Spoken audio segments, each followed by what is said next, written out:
BPL এর টিকিটের জন্য বুথে ভাঙচুর চলেছে, দেয়া হয়েছে অগ্নিসংযোগ। আয়োজকদের জন্য এই দৃশ্যটা সুখকর না হলেও একটা ফ্র্যাঞ্চাইজি টুর্নামেন্টের ম্যাচ দেখার জন্য সমর্থকদের এমন উন্মাদনা বিশ্বের আর কোনো দেশে দেখা যায় না। বিপিএল নিয়ে অতীতে অনেক কথাই হয়েছে। মানহীন উইকেটে রান হয় না, তাই মাঠেও দর্শক আসে না। তবে এবার প্রায় প্রতিটি ম্যাচে হয়েছে রান উৎসব।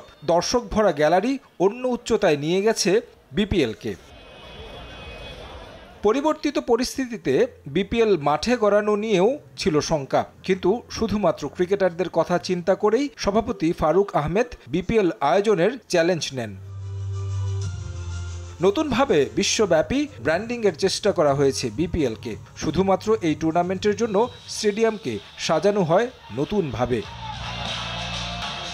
মাঠের বাইরের কার্যক্রমের কারণে দর্শকরাও উৎসাহী হয় খেলা দেখতে। ঢাকা, সিলেট কিংবা চট্টগ্রাম প্রতিটি মাঠেই ছিল উপচে পড়া দর্শক, যা আগে খুব একটা দেখা যায়নি।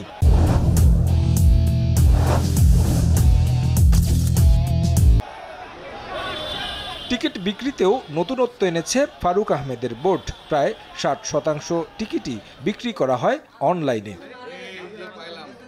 মাঠের ক্রিকেটে এবার দেখা গেছে ভিন্ন এক বিপিএল। মিরপুরে যেখানে বেশিরভাগ লো স্কোরিং ম্যাচ হতো, সেখানে এবার দেখা গেছে হাই স্কোরিং ম্যাচ। 180 থেকে 200 প্লাস দলীয় সংগ্রহ দেখা গেছে বেশিরভাগ ম্যাচে। বিপিএল এর আগে আয়োজিত এনসিএল টি20 ইতিবাচক প্রভাব ফেলেছে এবারের বিপিএলে।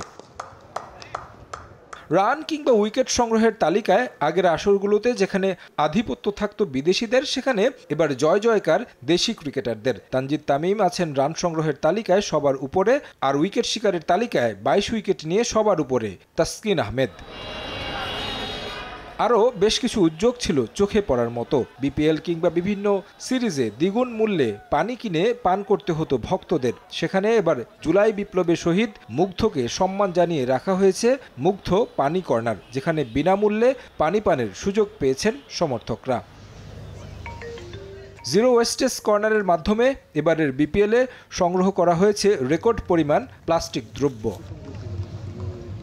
বিপিএলে আম্পায়ারিং বিতর্ক ছিল প্রতিটি আসরেই। দুই একটি ফ্র্যাঞ্চাইজির পক্ষে পক্ষপাতমূলক আম্পায়ারিংয়ের অভিযোগও উঠেছিল অতীতে। তবে এবারের বিপিএলের আম্পায়ারিং হয়েছে বিশ্বমানের।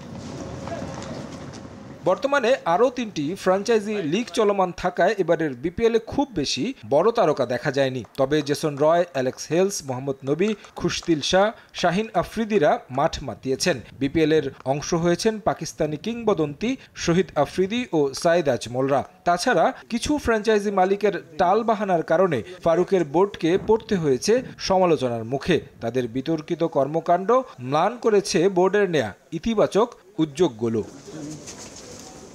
তারেক হাসান শিমুল, সময় সংবাদ, ঢাকা।